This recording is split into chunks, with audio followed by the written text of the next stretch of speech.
Hello guys, welcome back to our channel. We're so excited to have you again.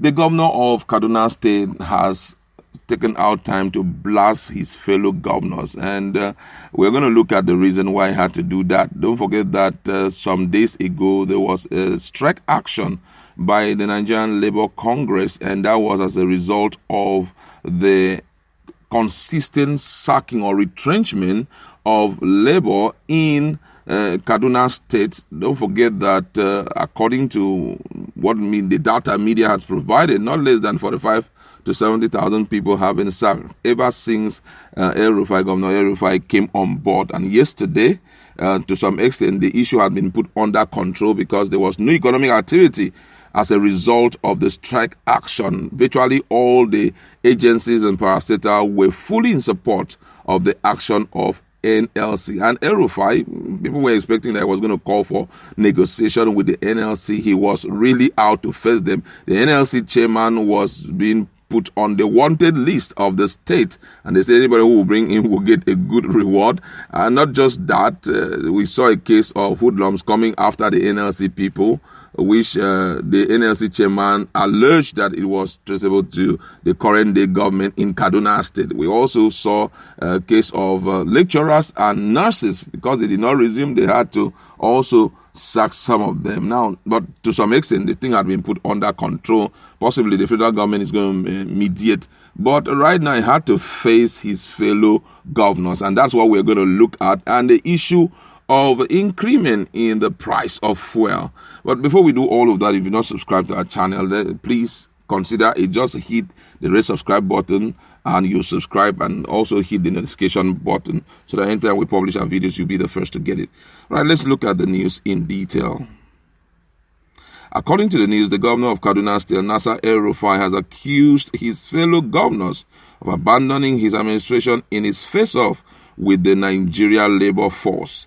El-Rufai said this during a visual meeting of the Nigerian Governors Forum on Wednesday. Also at the meeting, a committee set up by the Nigerian Governors Forum recommended a petrol price of between 408 naira 50 kobo per litre and 380 per litre. It called for immediate removal of fuel subsidy. Before the committee submitted its report, El-Rufai has berated the forum. He also accused an unnamed governor of providing mobilization fund for the NLC to destabilize Kaduna State. Workers in the state had on Monday begun a 5-day strike over El-Rufai administration's retrenchment of 45,000 workers and the alleged anti-labor policies. There was a confusion in the state on Tuesday as talk attacked workers at the rally organized by the NLC, prompting the Congress to issue a statement where it threatened to declare a nationwide strike. El-Rufai had earlier on Tuesday declared the NLC president Ayuba Waba wanted for allegedly sabotaging the economy of the state. Bearing his mind at the Nigerian Governors Forum meeting on Wednesday, El-Rufai said he did not get the required support from his colleague. He stated, and I quote, "I am a governor. I'm one of you. The least I expect from the Nigerian Governors Forum is an unequivocal and unqualified support. I didn't see that in that statement. I am being very blunt. I could pretend and be political and just smile and say it was all right, but it is not. But I am used to fighting my own battles." The NGF, that's Nigerian Governors Forum, in a statement by its chairman, Dr. Kayode Fayemi, on Monday had urged the NLC to exercise restraint in its engagement with the Kaduna State government. It stated that the NGF called for cautious introspection on the part of the labor as no meaningful progress of any kind has ever been achieved in an atmosphere of conflict and chaos. Besides criticizing the NGF, the Kaduna State governor described labor union as the greatest threat to Nigeria. He stated that governors must come together to tackle their menace to prevent the country from degenerating further. The governor further said, "We will fight this.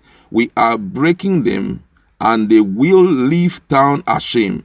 I will not give them 1 inch, because this is not about unionism. If it is about the right of workers, Kaduna is not the only state that has retrenched workers. Kaduna is not a state owing salaries. Kaduna is not a state failing to pay minimum wage. Kaduna is not a state owing years of pension arrears. Why didn't they go there? Kaduna was targeted for political reasons, and they are being financed by certain political interests. But we will fight them.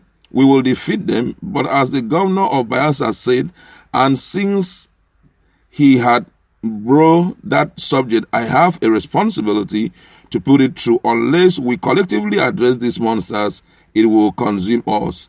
After this, the NLC will never come back to Kaduna. They will never come back. You will see. They will go to other states. It is up to the forum to decide on what to do. But we are here. We are ready. We will end this by the grace of God.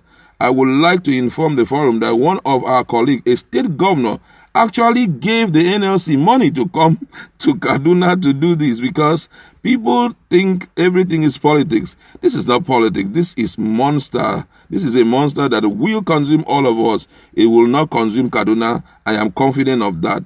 When reminded that the NGF issued a statement from the office of the chairman on the subject, Rufai replied, "That press statement, with the greatest respect, was unhelpful." It was unhelpful.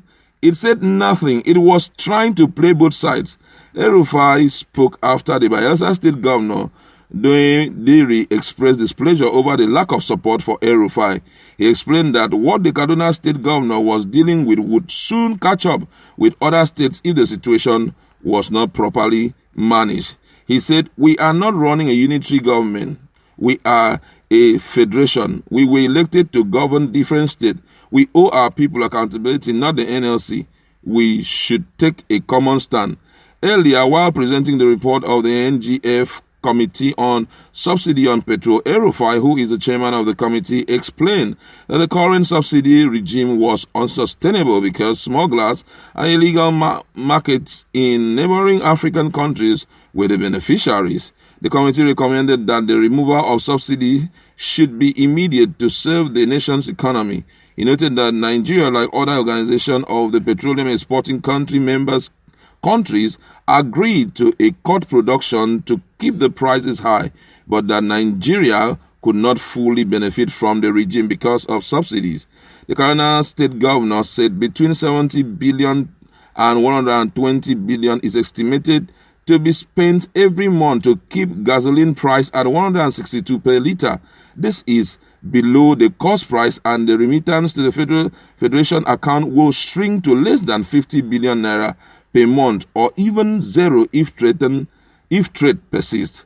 We are already at zero. I understand for tomorrow, so this scenario has occurred. Why are we keeping the price at 162? We are keeping the price because the federal government and trade union met and agreed to the suspension of some industrial actions months ago. Even though we all supported deregulation of petroleum product price last year, this agreement was suspended by the federal government because of a threat of industrial action by union. This is the root of the problem. And now we are back to losing between 70 billion to 120 billion naira per month. He further explained that in the 2021 budget, the Nigerian National Petroleum Corporation has committed to remitting a minimum of 120 billion naira per month to the Federation account, but it has been unable to do so.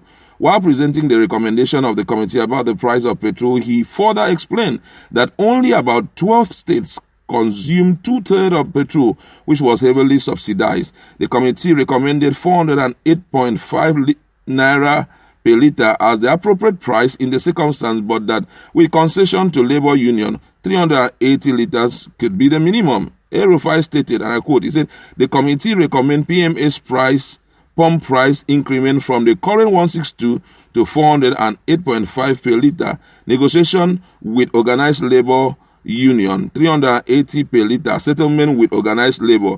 This, he said, was necessary to free funds for critical project and payment of other obligations."